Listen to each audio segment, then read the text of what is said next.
Tere tagasi ja 5.4 äriplaani seisukohast siis personal ja juhtimine ja kuidas seda kõike 5.1–5.3 infot panna sinna äriplaani sisse, mida sa reaalselt nopid sealt nendest eelnevatest loengutest just sinna äriplaani endale nagu asjakohaseks ja kuidas sul on mõeldud ärimudeli toimimise poole pealt välja see, et milline su ettevõtte juhtimisstruktuur on ja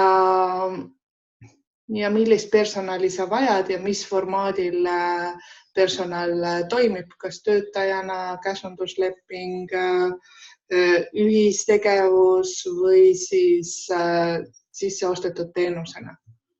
Et hakkame minema ja näitan ka mõndasid vahvaid keskkondi, kus sa saad endale konkreetseid numbreid ja infot juurde. Et proovime võimalikult praktiliselt selle asja ära teha. Nii, kui te võtategi lahti, siis alguses ongi välja toodud see, mis Töötukassa juhendmaterjalis kirjas on, et personali analüüsi peatüki eesmärgiks on näidata, et olete äriplaani koostajana võimeline ka äriplaani ellu viima ja ettevõtted vajaliku tööjõuga kindlustama. Et siin ongi siis vaja kirjeldada sinu kui ettevõtte võtmeisiku taust ja senised kogemused. Palun olge siin suhteliselt emotsionaalsed. Miks? Nagu turunduses, nii ka siin äriplaanis lood liigutavad inimesi ja kuskil Rootsis on täiesti kindel see, et räägitakse rahastajatele erinevaid lugusid, mitte nii lihtsalt faktidest, vaid just emotsionaalseid lugusid. Ja siin täpselt samamoodi. Et palun kirjelda oma motivatsiooni, oma ambitsioone, miks sa seda kõike teed seal peatükis personal ja juhtimine. Miks sa seda teed, miks sina just oled see õige inimene seda asja tegema, kuidas kõik, et see tunne peaks olema nii, et kuidas kõik senine sinu töökogemus, sinu igapäevaelust tulnud väljakutsed on sind ette valmistanud selle ettevõtte loomiseks. Uskuge mind, te suudate neid seosed leida, sest see on ka see, mida ma tahaksin, et te tunneksite.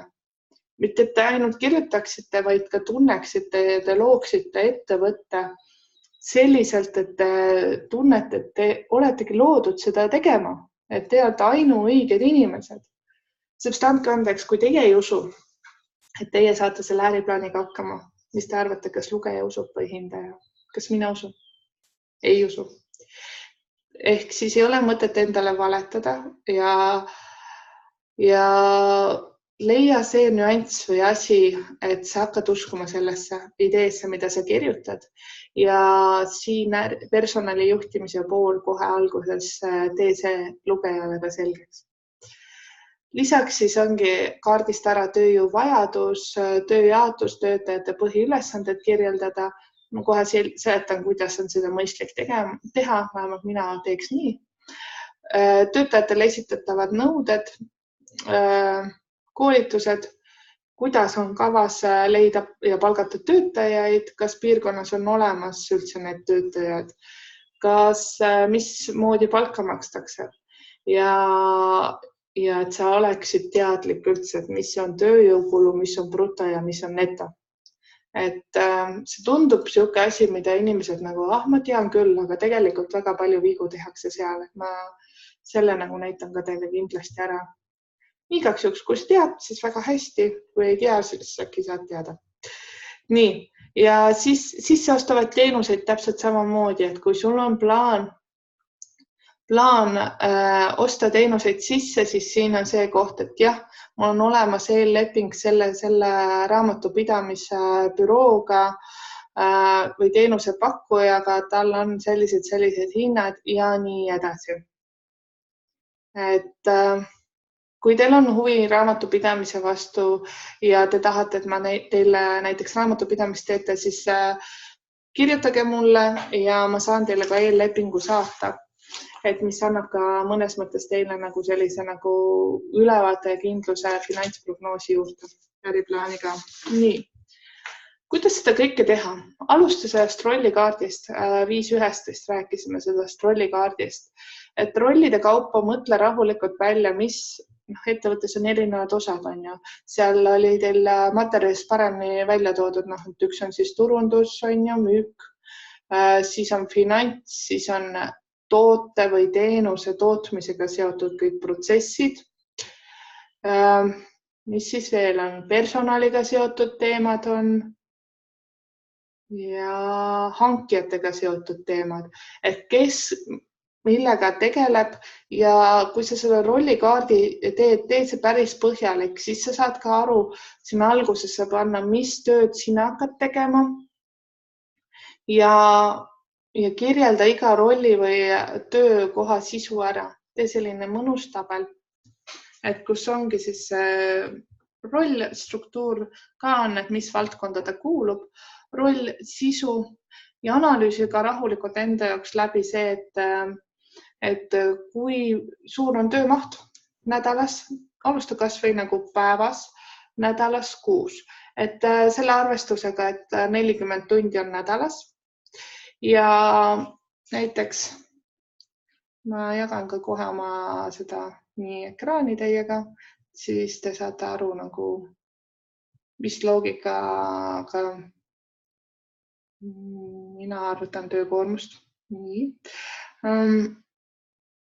Nii, et kui näiteks ta teeb arvatavasti, iga päev teeks nagu 1-2 tundi nagu tööd selles valdkonnas või töökohas, mis päeva nädalas, see tulebki kuskil 8 tundi teeme nii, et nädalas on tal tööaeg, on ju, 40-st. Ehk siis 8 jagatud 40-ga, 0,2 on siis see töökoormus, millega sa saad arvestada.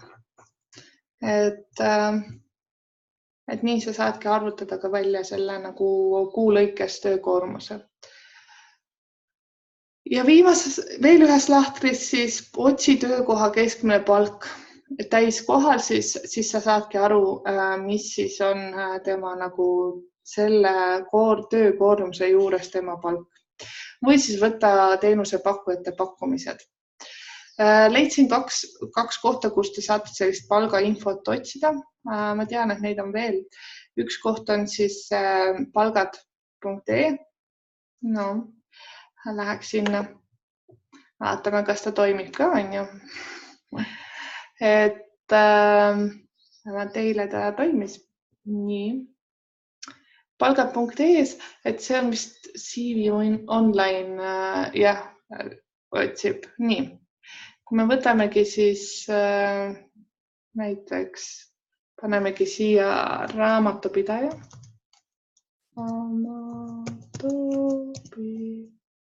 Paneme koolitaja, vaatame. Raamatupidaja on nii igav. Ma ei ole uurinud koolitaja, ma koolitaja. Ei olegi. Õpetaja, eelkooliõpetaja, kutseõpetaja, lasteaia. Sest koolitajat otseselt ei ole, on ju.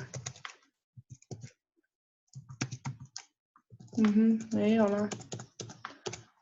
Võtame tavalise siis õpetaja, ei pane nagu kirja, milline õpetaja. Ja otsi ametikohta. Nii, siis on näha, et see on netokuupalk 1000 eurot 47. Et ta on 313. kohal vanemõe ja kindlustusadministraatori vahel kuskil. Ja keskmine vanus on 33. Ma päris hästi lähen sinna kanti. Naine. Siin on loomulikult lisaraha eest võimalik osta ka lisateenuseid, aga põhimõtteliselt sa saad selle netopalgasid kätte. Ja mis see sulle annab? Siis sa lähed järgmisele keskkonnale. See on netopalk. See on see, mis inimene saab enda pangakontole, mis ei ole korrektne, aga ma saan aru, et see keskkond on tehtud selleks, et tavaline töötaja saab aru, mis ta peaks sinna kirjutama. Siin on jälle see SSL on puudu. Nii. Siis sa lähed sinna kalkulaator.ee-sse.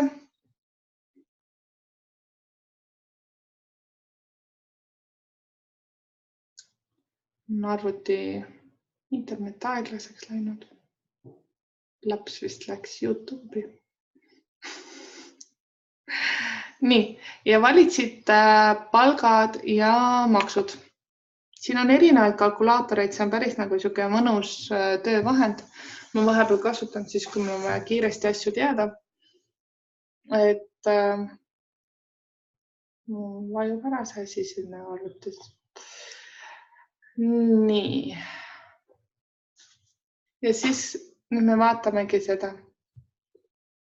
Paned siia netopalk.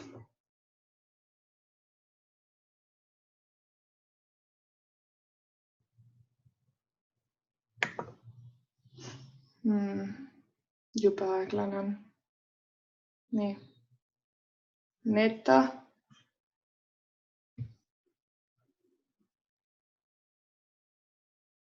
Jah, reklaamid tahavad ka ju tulla. Kuidas sa ilma reklaamideta saad ju tegutseda ei saa. Nii. Ja siin tegelikult sa saad ka valida, mis aasta omaga 2019 on meil. Nii. Kui ta on inimese ainukene töökoht ja sa sooviksid talle ka haigekassat, siis maksuvaba tulu linnukene peaks ees olema. Tööandja, töötaja töötuskindlustusmaksete eest linnukene ei saa olla ainult siis, kui sul on juhatuse liikmeleping. Kõikide muude lepingute puhul on see seal olemas. Kogumispensioni puhul teine sammas on vanu inimesi, kellel ei ole seda, aga kõikidel noortel on see kohustus. Kui sa tahad teada, kas inimesel on see või mitte, siis siit sa peaksid ka leidma koha, kus allpool kuskil on, kus sa saad seda kontrollida. Kogumispensioni päringud ehk siis paned inimese isikukoodi siia sisse. Üldiselt võid panna vaikimisi, et see on inimesel olemas. Nii. Ja mis sa saad? Selle õpetaja puhul siis on see oluline, et brutopalk on siis 1230 paneme näiteks. Ja see kulu, kui sina tahad oma õpetajale täiskoha puhul maksta, et tema saaks kontole 1047 eurot kätte, siis sina pead arvestama, et sinu jaoks on see töötaja hind 1649,30 ehk siis tööandja kulu ehk siis palgafond. Milline number läheb töötaja töölepingusse? Õige vastus, bruto. Just sellepärast, et kui inimene otsustab tulumaksu suhtes teisiti käituda, siis ei muutu see tööleping töötasu poole pealt ebaadekvaatseks, vaid ta on nagu korrektne. Sotsmaks siis läheb nii-öelda veel juurde ja töötuskindlustus tööandja omaga juurde brutole. Ja siis tuleb alles see hind, millega sina mis see töötaja sulle maksab. Ja kui sul on, sa mõtled, et kas sa näiteks ostaksid raamatupidamisteenust sisse või siis võtaks palgale inimese, ükskõik kas poole kohaga või täiskohaga, siis sa saad aru, et kui teenusepakkuja teeb ühe hinna, siis sa peaksid aru saama, et kui sa võtad töötajale, tahad sama palju maksta kui see teenusepakkujale kätte, siis see on põhimõtteliselt 1,7-ga korrutada. Nii. Et kalkulaatorist ma sain siis teada, et kui ma oleks täiskohaga õpetaja või koolitaja, siis kuskil ettevõttes ma sooviksin endale palgata neid, siis minu jaoks tähendab see 1650 eurot kulu. Ja see tähendab seda, et ma peab olema piisavalt müügitulu, et see kulu ära katta, et see töötaja peab mulle tooma igakuiselt rohkem sisse. Et näiteks siin, kui ma töötakski täiskohaga koolitajana, siis ühes kuus ma teenin nii palju, tööandjale ma olen selline kulu, siis ma peaksin suutma ühes kuus näiteks 2500 euro eest koolitusi müüma. Või isegi rohkem, seepärast, et tihti tulevad ruumid, kohvipausid ja nii edasi sinna koolituse hinna sisse, et seal ju ei ole ainult koolitajatasu, materjalid, õppematerjalid ja nii edasi. Et rahulikult mõtiskle selle tööjõuvajaduse teemal ja siit lihtsalt näed neid. Ja kui ma sooviksin võtta poole kohaga õpetaja, siis ma korrutaksin siis selle 0,5-ga või siis 0,2-ga, kui ma võtan, et teeks paar tundi päevas mul seda tööd ja nii edasi. Teine koht, kus te saate ka seda sammust palgastatistikat, on siis Statistikaamet. Vaatame, töötasu peale peaks tulema. Tal läheb aega, sest ta leiab päris palju neid. Nii. Tegevusala järgi näiteks. Ja siin on alati jutt brutokuutasust. Et te võite mõlemaid andmebaase kasutada, vaatate, kas see on nagu erinev. Et mis siin 2010-14 on ainult, ma tahaks midagi normaalsemat.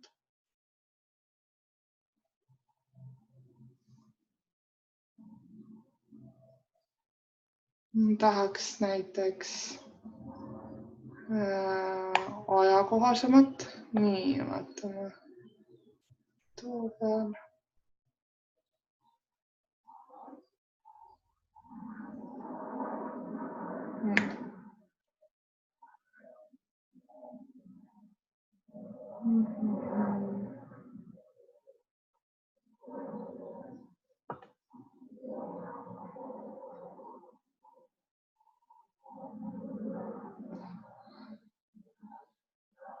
Et siin on natukene vananenud andmed. Ühesõnaga, siin on natukene keerulisem teiega otsida neid asju.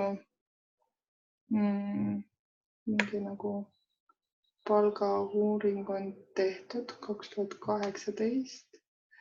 Vaatame, kas me leiame siit alt lihtsalt palk ja töötulu. Nii, et siin natukene on vaja nagu otsida neid asju lahti. Nii. Ja kindlasti te leiate ka selle statistika kodulehel mingist artiklist.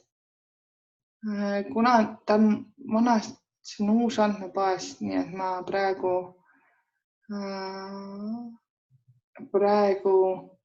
tegelikult ei saagi, ta on beta-versioon ka, et ei saagi aru sellest uuest süsteemist, et tol hetkel, kui ma proovisin, tuli nagu paremini välja. Ühesõnaga häkkige, äkki te oskate paremini häkkida kui mina. Ma ei hakka praegu siia aega raiskama, et otsige välja, et see aasta arv oleks natukene parem kui 2014, et ta võiks olla 16, 17 ja 18 hakkab ka juba statistika looma. Kuna majandusaasta aruannete tähtajad hakkavad nagu kukkuma. Statistikaameti kodulehelt peaksite ka leidma neid keskmisi, et iga kuu kohta tegelikult annab välja töötasude siukse artikli, valmis tabelid, otsige sealt ka täpselt samamoodi. Ja siin on siis juures ongi see, mis ma juba enne rääkisin, neto, bruto ja tööjõukulud, et te saaksite aru, mis on neto, bruto ja tööjõukulud.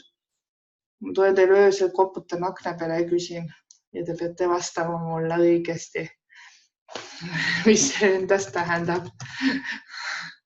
Et mis on mis? Sest see on oluline asi, mis peab enda jaoks selgeks tegema. Ja tegelikult lugege väga rahulikult seda, et tehke see rollikaart ära. Pange siis rollikaardi tulemusena need asjad tabelisse endale, tehke selline mõnus tabel, arvutage välja, mis need kuutasud on, loogiliselt rahulikult mõtisklege ja siis töö sisu kirjeldage ka ära ja vaadake seal üleval siis need küsimused uuesti läbi, et just see pool, et kuidas on plaan otsida ja palgata töötajaid. Soovitan siin julgelt kasutadagi, et plaan on arvestades praegust tööjõuturgu otsida just sealt rühmast endale töötajad, kes on vähem aktiivsed ehk siis vähenenud töövõimega töötajad, noored, alaealised töötajad, panustada nende koolitamisse ja nii edasi, väikelastega kodused emad või siis tööelu katkestanud inimesed. Et sa võid seda nagu siin kasutada, kui su ärimudel lubab ja ma soovitan, seepärast et see on jälle üks risk, mis tegelikult tulevikus järjest rohkem ärimudelitesse võtab kaalu, ongi see, et sa ei leia neid õigeid töötajaid endale. Ja julgelt siis hakkagi koguma endale neid teenusepakkujate hinnapakkumisi ja sa saad enda jaoks ka selgema pildi, kui me liigume ju edasi äri finantsosa poole, siis meil on vaja neid andmeid juba. Me peamegi analüüsima ja hindama, kas see ärimudel sellisel kujul, nagu meie oleme mõelnud, üldse toimib kasumlikult, seepärast et eesmärk on ikkagi kasumit teenida. Ja kui meil finantsprognoosidesse ja asjadesse ei ole panna neid numbreid, siis me ei tea ka seda hinnata, mis hetkest tekib see tasakaalupunkt, mis hetkel tekib see kasum kahjumi asemel. Ja meil on vaja neid numbreid sinna ja kui see kahjum tuleb, siis ei ole hullu.